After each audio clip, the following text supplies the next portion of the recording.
Hello everyone, welcome. So I know बहुत सारे ऐसे एस्पायरेंट्स होते हैं जो यूजीसी नेट जून 2026 वाला एग्जाम निकालना तो चाहते हैं, पर जब तक नोटिफिकेशन नहीं ना आता तब तक वो सीरियसनेस पढ़ाई करने की, वो कंसिस्टेंसी, वो डिटर्मिनेशन उनमें आता नहीं है। और जैसे ही नोटिफिकेशन आता है तो एकदम से वो तैयार हो जाते हैं, भाई अब जितना टाइम बचा है पूरे डेडिकेटेड वे से पढ़ा जाएगा और एग्जाम क्लियर किया जाएगा। इससे पहले हल्की फुल्की पढ़ाई कर रहे होते हैं।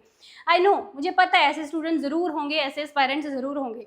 तो अब नोटिफिकेशन आ चुका है फाइनली, आपके एग्ज़ाम को 1.5 महीना लगभग रह गया है। ठीक है, 1.5-2 महीने के आसपास का टाइम हमारे पास रह गया है। तो स्टूडेंट्स की डिमांड पर स्पेशली ये वीडियो आज की, इसमें हम पूरा स्ट्रैटेजी प्लान डिस्कस करने वाले हैं, टाइम टेबल डिस्कस करने वाले हैं।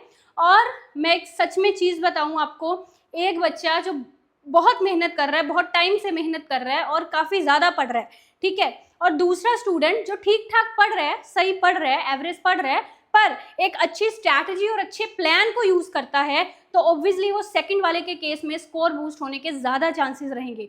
तो एक अच्छा प्लान, अच्छी स्ट्रैटेजी जो है आपकी मार्क्स, आपकी स्कोर बूस्ट करने की प्रोबेबिलिटी को ये चीज़ बढ़ा देती है। ठीक है, तो आज की वीडियो स्पेशली हम इसी चीज़ की आज की वीडियो में बात करेंगे कि अब जो बचे हुए 1-2 महीने हैं आपके पास, कैसे आपको अपना प्रिपरेशन करना है, क्या क्या चीज़ें, क्या क्या मिस्टेक्स, ये चीज़ें ही हम आज डिस्कस करने वाले हैं।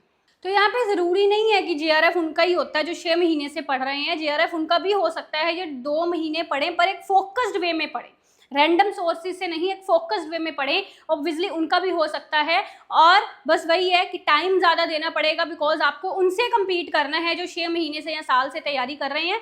तो अगर आप पहले से 6 महीने से तैयारी कर रहे थे तो अब टाइम आ गया है इस तैयारी को और सीरियस लेने का। और अगर अभी तक आप तैयारी कर ही नहीं रहे थे, शुरू ही नहीं आपने किया, तो अब टाइम आ गया है कि एकदम फोकस्ड वे से आपको तैयारी करनी पड़ेगी अगर आपका ये गोल है इस बार वाला एग्जाम क्लियर करना। पर यहाँ पे जो बच्चे अभी तैयारी करना शुरू करेंगे उनके लिए कुछ ड्रॉबैक्स हैं, बिकॉज बहुत पीछे हैं आप। तो दैट डिपेंड्स ऑन यू कि अगर आप कुछ ज़्यादा घंटे बढ़ाकर अपने पढ़ाई के गोल अचीव कर पाए तो, ठीक है ना। और जो तैयारी कर रहे हैं स्टूडेंट्स, अब उनको क्या करना है ये भी हम सारा आज की वीडियो में डिस्कस करने वाले हैं। तो हमारे एक सर कहा करते थे कि toppers do not do different things, they do things differently. जो टॉपर्स होते हैं वो कुछ अलग चीज़ें नहीं करते, बस चीज़ों को अलग तरीके से करते हैं। और यही कारण होता है उनके विनर होने का, उनके टॉपर होने का, उनका एग्ज़ाम क्रैक करने का, है ना, कि वो डिफरेंटली चीज़ों को करते हैं। तो चलिए स्टार्ट करते हैं हम स्ट्रैटेजी प्लान जो है। तो सबसे पहले मैं बता दूं कि हमारा ये, इसका हमने 2 मंथ्स वैलिडिटी वाला जो है कोर्स लॉन्च कर दिया है। एप्लीकेशन पर आपको UGC net economics combo, UGC net paper 1 and paper 2 economics and only paper 1, ये नेट के तीनों कोर्सेज मिलेंगे। और यूजीसी नेट कॉमर्स का भी हमारे पास अवेलेबल है कोर्स, पूरा एकदम एग्जाम रेडी कोर्सेज है ये। Exam ready in the sense कि अब तक तो इकोनॉमिक्स में हमारे 7 यूनिट्स हो गए हैं, सिर्फ 3 ही यूनिट्स बचे हैं। तो मीन्स टू से कि आपका ये मई एंड तक ये भी सारा कवर हो जाएगा। और इसमें जो टेस्ट वगैरह हैं वो आपको सारे मिलेंगे, पीवाईक्यूज की सारे वीडियो लेक्चर, सब चीज़ें यहाँ पर आपको मिलेंगी, है ना। सो मोस्टली इसमें हमारी चीज़ें कवर हो गई हुई हैं, कुछ यूनिट्स बचे हैं वो आप अपना लाइव में रिकॉर्डेड में जैसे भी देख लिया करिए, ठीक है जी। सो ये 2 मंथ्स वैलिडिटी वाले हैं कोर्सेज, अभी हमने लॉन्च करें स्पेसिफिकली फॉर जून 2026 एग्जाम, ठीक है जी। वहाँ पे वैलिडिटी के आपके पास 2 ऑप्शंस आएंगे। अगर आप चाहें तो मोर वैलिडिटी सेलेक्ट करके दिसंबर 2026 का जो बैच है वो वैलिडिटी वाला बैच भी ले सकते हैं। अगर आप 9 मंथ्स वैलिडिटी सेलेक्ट करते हैं तो आप दिसंबर 2026 का भी बीच में कवर कर पाएंगे, जो उसका नया लाइव शुरू होगा। और अगर आप सिर्फ 2 मंथ्स सेलेक्ट करते हैं तो इट विल कवर योर जून 2026, ठीक है जी। तो देखिए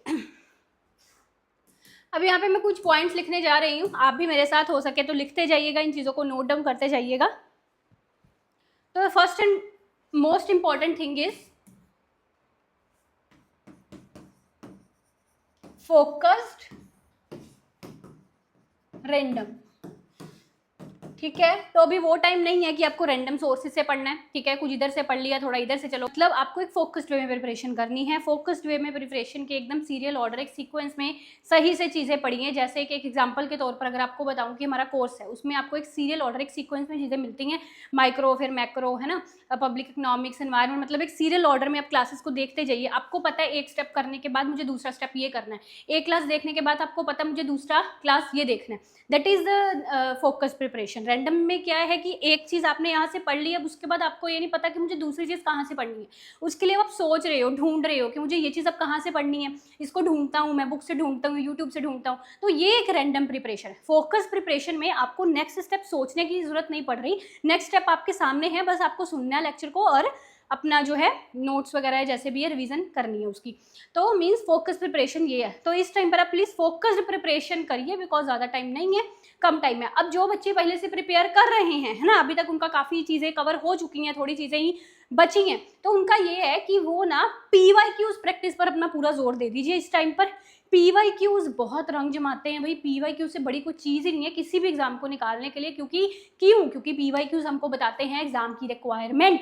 PYQs ये बताते हैं कि एग्जाम को क्लियर करने के लिए क्या पढ़ना है, कैसे पढ़ना है, कितना पढ़ना है ना, ये चीज़ हमको उससे ही पता चलती है।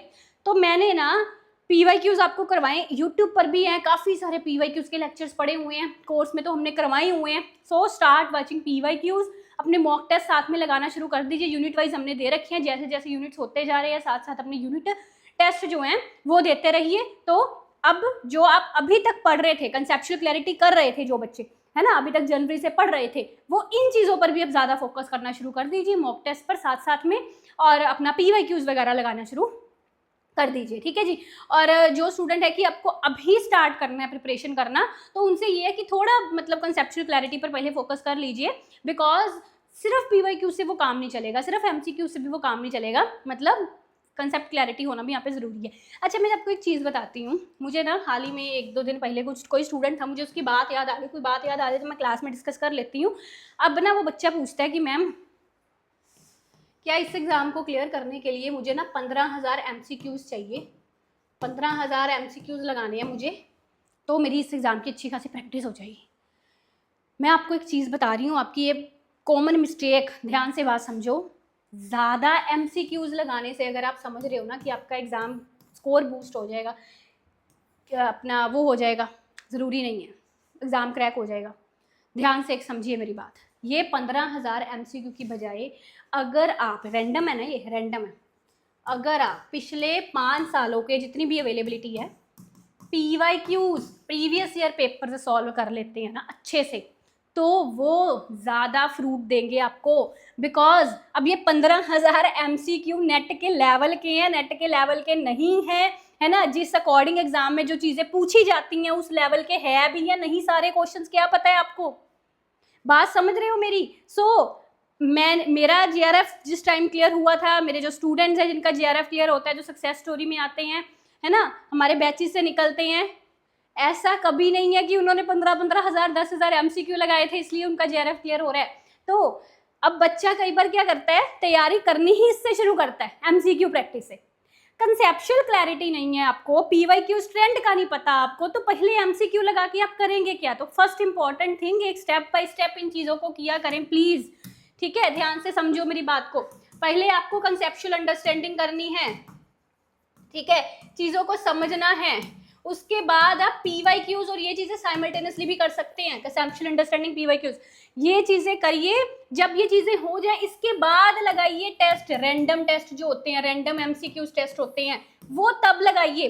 पर जितना टाइम आप अगर सोच रहे हैं ना कि ज़्यादा MCQs, जितना टाइम आप ज़्यादा MCQs, रैंडम MCQs करने में लगा रहे हैं, उतना टाइम आप यहाँ पे ना लगा के अगर PYQs के 1-2 पेपर और सॉल्व कर ले तो वो ज़्यादा बेटर है, ठीक है, बिकॉज PYQ पेपर से ज़्यादा क्लैरिटी आपको कहीं नहीं मिलेगी रैंडम MCQs में, बात समझ रहे हो मेरी। तो the best thing is conceptual clarity. आप लेक्चर्स सुन के कर रहे हो, 2 वे है कंसेप्चुअल क्लैरिटी की, मैं अक्सर ही बताती हूँ, आप मेरे लेक्चर सुनिए वहाँ से करिए, या फिर आप टेक्स्ट बुक्स पढ़िए, जो मैंने अभी पीछे वीडियो एक बनाई थी कि मैं कौन कौन से टेक्स्ट बुक्स से आपको कोर्स में पढ़ाती हूँ, माइक्रो की अलग, मैक्रो की अलग, ऐसे करके टेक्स्ट बुक्स पढ़िए। पर वो टेक्स्ट बुक्स वाली बात तब थी अगर आपने 6-7 महीने पहले तैयारी करनी शुरू करी होती। अभी आपने तैयारी अब शुरू कर रहे हो, अब टेक्स्ट बुक खोल के बैठोगे, उसी में उलझे रह जाओगे, क्या करना है क्या पढ़ना है, मुझे बस उसी में मुश्किल से एक टेक्स्ट बुक को 1 महीना लगेगा, मुश्किल से 1 महीने में एक टेक्स्ट बुक खत्म होगी आपकी, है ना, तो अभी वो टाइम नहीं है, तो अभी आप लेक्चर से सुनिए सीरियल ऑर्डर में, अपना स्पीड फास्ट करके हेडफोन्स वगैरह लगा के, जैसे भी लाइब्रेरी में बैठ के, घर में बैठ के, जैसे भी लेक्चर सुनिए, that is the best way. अभी उसके लिए वो चीज़ बेस्ट है, ठीक है, वो करिए। साथ में PYQs, चाहे आप अगर आपके पास प्रीवियस ईयर पेपर है उससे खुद सॉल्व कर लीजिए, चाहे लेक्चर सुन लीजिए PYQs के, मतलब जैसे भी करके आपके वो कंसेप्ट क्लियर होने चाहिए जो प्रीवियस ईयर पेपर्स में पूछे गए हैं, ठीक है, जो प्रीवियस ईयर पेपर्स में पूछे गए हैं वो कंसेप्ट क्लियर होने चाहिए आपके, बिल्कुल क्लियर होने चाहिए, क्योंकि बड़े सारी चीजें इसमें प्रीवियस ईयर में आप नोटिस करोगे, ऑब्जर्व करोगे, वो पूछी जाती हैं जो आपके सिलेबस में कहीं डायरेक्टली मेंशन नहीं है, और बहुत ऐसी भी चीजें हैं जो आपके सिलेबस में मेंशन है, पर ट्रेंड एनालिसिस करने से पता चलेगा कि इसके बारे में तो पूछा ही नहीं जा रहा है, इसके बारे में बहुत ऊपर ऊपर से पूछा जा रहा है, इसके बारे में बहुत डिटेल में पूछा जा रहा है। सो PYQs इज अ मस्ट, ये कॉमन मिस्टेक है बच्चों की, ठीक है। तो रैंडम बहुत ज्यादा MCQs लगाने से बेहतर है कि वो एक focused PYQs previous year paper जो सॉल्व करें, ठीक है। और मैं ऐसा नहीं कह रही MCQs मत लगाएं, टेस्ट दें, टेस्ट बहुत जरूरी है, MCQ सॉल्व करें, अपनी इन दो चीजों के बाद सॉल्व करें, अपनी प्रिपरेशन को जज करने के लिए वो यूज करें, ठीक है, पर इतना टाइम इस पर देना जरूरी नहीं है, इतने MCQs पर इतना टाइम देना जरूरी नहीं है, ठीक है, ये यहाँ पर टाइम देना ज्यादा जरूरी है, ठीक है। उसके बाद अपना मॉक टेस्ट वगैरह जो भी है वो करें।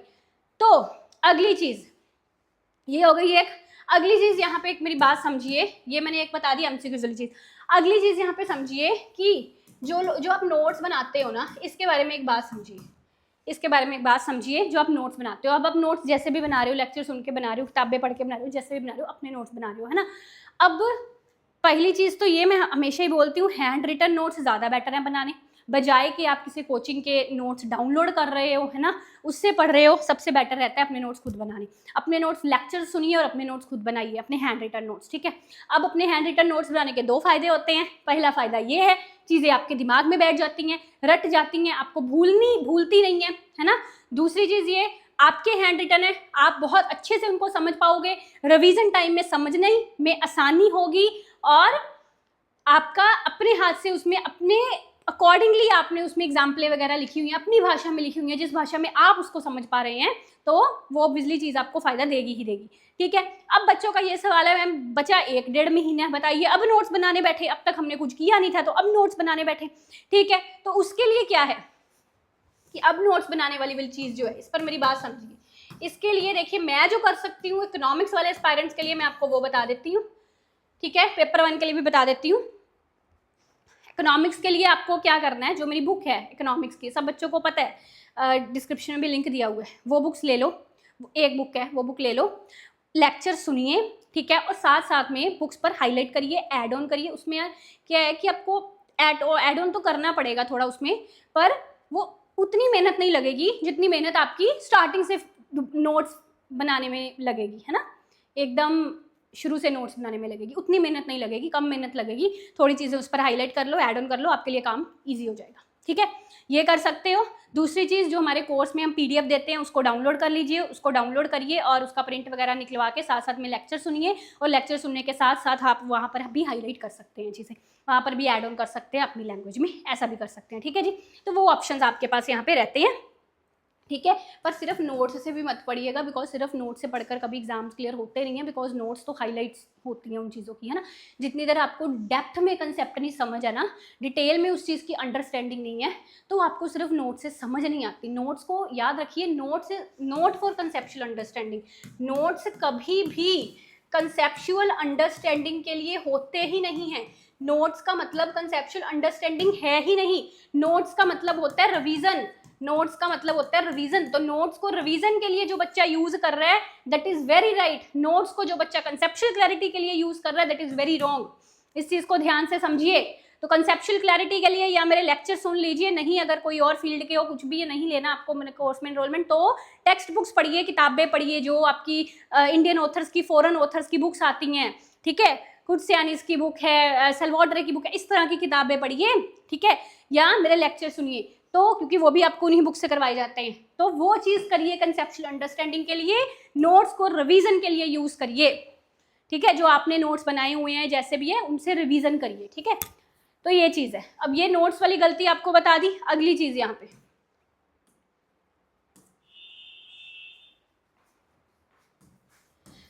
तीसरी चीज यहाँ पे ये है एनालिटिकल स्किल्स,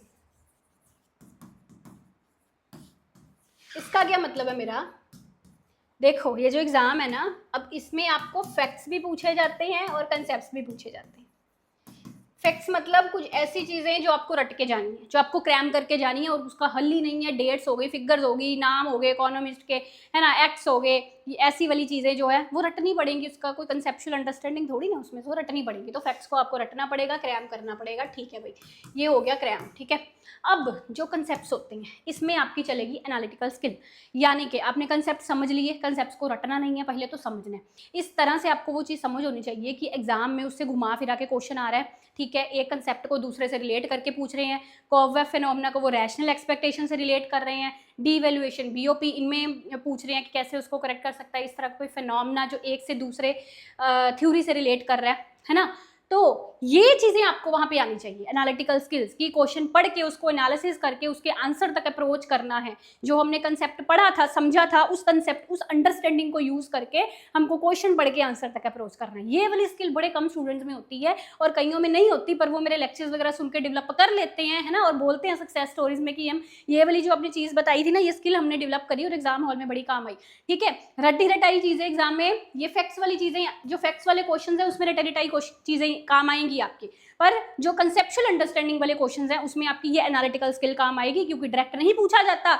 डायरेक्ट नहीं पूछा जाता कि नाइफ एज इक्विलिब्रियम किस मॉडल में है, ये डायरेक्ट आजकल क्वेश्चंस नहीं आ रहे, हैरेड डॉमर नहीं आ रहे ऐसे क्वेश्चंस आजकल वो घूम फिरा के क्वेश्चन पूछेंगे, उसका कोई न्यूमेरिकल करने को दे देंगे, हैरेड डॉमर का आपको सोलो मॉडल से कुछ न्यूमेरिकल टाइप कुछ पूछ लेंगे, है ना, जिसमें आपकी एनालिटिकल स्किल काम आएंगी, आपको सोचना पड़ेगा कि ये कंसेप्ट मैंने समझा था, अच्छा अगर ये ऐसा होगा तो ये वैसा होगा, इसमें ये रिलेशन होगा तो ये फार्मूला ऐसे बनेगा, तो वो अपनी स्किल, एनालिटिकल स्किल यूज करके यहाँ पे आपको आंसर तक अप्रोच करनी होती है।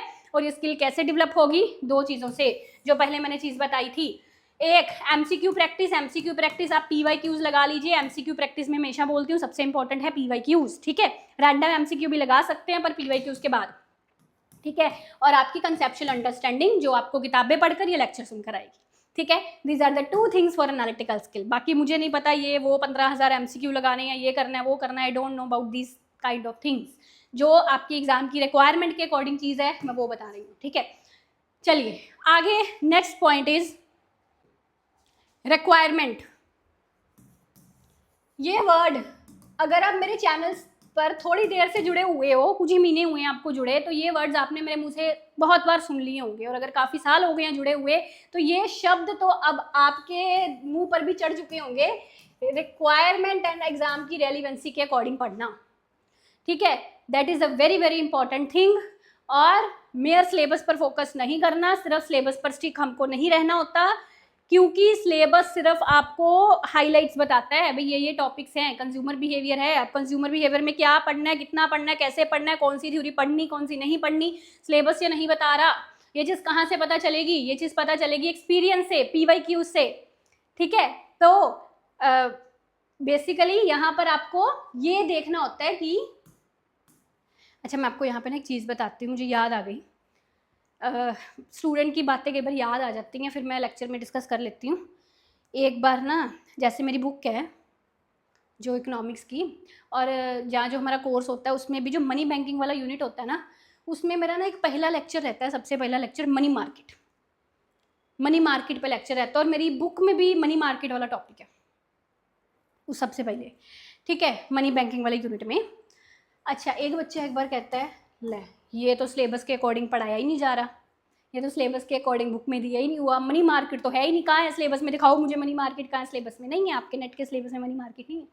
मुझे एक चीज़ बताओ, आप एग्जाम के 2-3 सालों के पीवाईक्यूज एनालिसिस कर लो, आपको ट्रेजरी बिल से क्वेश्चन आ रहा है, ट्रेजरी बिल से क्वेश्चन आ रहा है, रिपो रेट से क्वेश्चन आ रहा है, कभी कभी कॉमर्शियल बिल से भी क्वेश्चन आ रहा है, आपको जितने भी हमारे डेवलपमेंट फाइनेंशियल इंस्टीट्यूशंस हैं, आईसीआईसी बैंक, आईडीबीआई, सिडबी, इनकी डेट्स से क्वेश्चन आ रहे हैं, यस। तो ये क्या है, ये मनी मार्केट नहीं है, और क्या बताओ, कुछ और है ये मनी मार्केट से अलावा। Treasury bill is a component of money market and there are lot of components of money market. है तो मैंने कुछ बताए हैं जो मुझे अभी याद थे, बाकी मुझे थोड़े से सोचने पड़ेंगे 2-3 मिनट लगाकर। तो मनी मार्केट से हर बार क्वेश्चन आता है एग्जाम में, बच्चे को पता ही नहीं है, कह रहा है ये सिलेबस में नहीं है, पता ही नहीं है उसको भी ये मनी मार्केट के ही आ रहे हैं एग्जाम में क्वेश्चन। बताओ अब क्या करें। तो द थिंग इज, अगर आप फ्रेशर हो तो जो एक्सपीरियंस्ड मेंटर आपको पढ़ा रहा है उस पर ट्रस्ट कर लो, उस पर यकीन कर लो। सो द थिंग इज, आपके एग्जाम में ऐसी चीज़ें पूछी जाती हैं जो एक फ्रेशर बच्चे को समझ में ही नहीं आती कि ये कहाँ पे है सिलेबस में। ठीक है, ये सिलेबस में नहीं है डायरेक्टली, फिर भी क्वेश्चंस आ रहे हैं। तो मीन्स टू से एग्जाम की रिक्वायरमेंट एंड रेलिवेंसी के अकॉर्डिंग पढ़ना बहुत ज़रूरी है। अगर आपके पास 7-8 महीने हैं इस एग्ज़ाम की तैयारी को करने के लिए, तो इस चीज़ के लिए आप क्या कर सकते हैं, आप कर सकते हैं PYQ एनालिसिस। कम से कम 5-6 साल, कम से कम 5-6 साल के PYQs उठाइए, किन किन टॉपिक से पूछे जा रहे हैं उन टॉपिक्स की लिस्ट बनाइए और उसको करिए। इस काम में आपको 15-20 दिन या 1 महीना भी लग सकता है। ठीक है, अगली चीज़, द नेक्स्ट थिंग इज़ कि आपके पास टाइम कम है, अब 2-3 महीने बचे हैं जैसे अब, तो आराम से एक्सपीरियंस यूटिलाइज करिए अपने मेंटर का एक्सपीरियंस। देखो एक चीज़ ध्यान से समझो, अगर मैं आपको ये ना कहूँ कि भाई मेरे कोर्स से इतनी सक्सेस स्टोरीज निकलती हैं, मेरे कोर्स से इतने बच्चे एग्जाम क्लियर करते हैं, अगर मैं ऐसी वाली चीज़ ना बोलूँ, तो मैं अगर ऐसा ना बोलूँ तो मुझे बताओ, मेरा जो एक एस्पायरेंट है इस एग्ज़ाम को क्लियर करना चाह रहा है, मैं नहीं चाहती कि वो इस तरह की मिस्टेक्स करे, इस तरह की गलतियां करे। भी जो बच्चा बोल रहा है भी मनी मार्केट सिलेबस में नहीं है, कैसे करवा दिया, उसको पता ही नहीं है कुछ, उसको पता ही नहीं है कि ट्रेजरी बिल मनी मार्केट का पार्ट है। बताओ, तो बताओ मुझे, अगर मैं आपको ये चीज़ें ना बोलूँ, अगर मैं ना बोलूँ कि भाई मेरे कोर्स में आके एनरोल कर लो, आपकी स्कोर बूस्ट होगी, तो आपको कैसे पता चलेगा? आप कैसे सही रास्ते पर आओगे? आप कैसे मेरा एक्सपीरियंस यूटिलाइज कर पाओगे? भाई मैंने भी बहुत मेहनत लगाई है इस फील्ड में अपना एक्सपीरियंस बनाने में, इकोनॉमिक्स में एक्सपीरियंस बनाने में बहुत मेहनत लगाई है, मोटी मोटी किताबें पढ़ी हैं, ग्रंथ पढ़े हैं, दिन रात पढ़ा है अपना इस लाइन में एक्सपीरियंस बनाने में, PYQs एनालिसिस करे हैं, स्टेट लेवल के जो एग्जाम्स हैं, UGC नेट के जो एग्जाम्स हैं। तो मैं तो चाहूंगी भाई आप लोग मेरा एक्सपीरियंस यूटिलाइज करिए ना, अपनी स्कोर बूस्ट करिए, जैसा मैं कह रही हूँ वैसे करके। मैं तो आपको सही रास्ते पर डाल रही हूँ कि आप गलत स्ट्रैटेजी फॉलो मत करिए। मेरे कोर्स में या तो आ जाइए, अगर अपनी ये इतना टाइम नहीं है आपके पास तो कोर्स में आ जाइए, है ना, मैं तो बोलूँगी ऑब्वियसली। ठीक है ना, तो अब ये बात हो गई रिक्वायरमेंट एंड रेलिवेंसी के अकॉर्डिंग पढ़ना। लास्ट थिंग यहाँ पे ये है, 2 मिनट इसी को इरेज कर देती।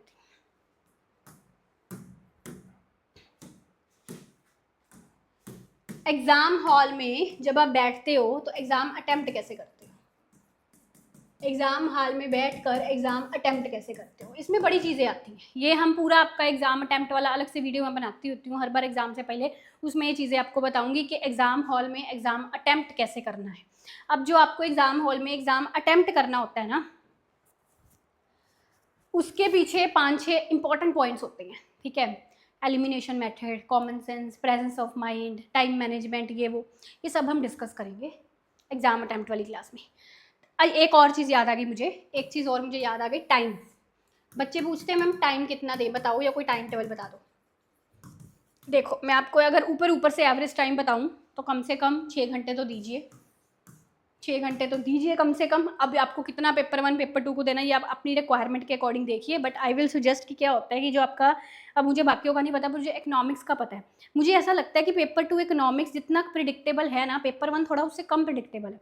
दैट मीन्स टू से कि पेपर 1 में हर बार बहुत सारी चीज़ें नहीं पूछी जाती हैं, तो पेपर 2 इकोनॉमिक्स में हमको कुछ टॉपिक्स पता है कि भाई कंज्यूमर बिहेवियर से क्वेश्चन बनना ही बनना है, पेरेटो ऑप्टिमिलिटी से बनना है ना, अपना जो है वो मॉनेटरी फिस्कल पॉलिसी से क्वेश्चन बनना है।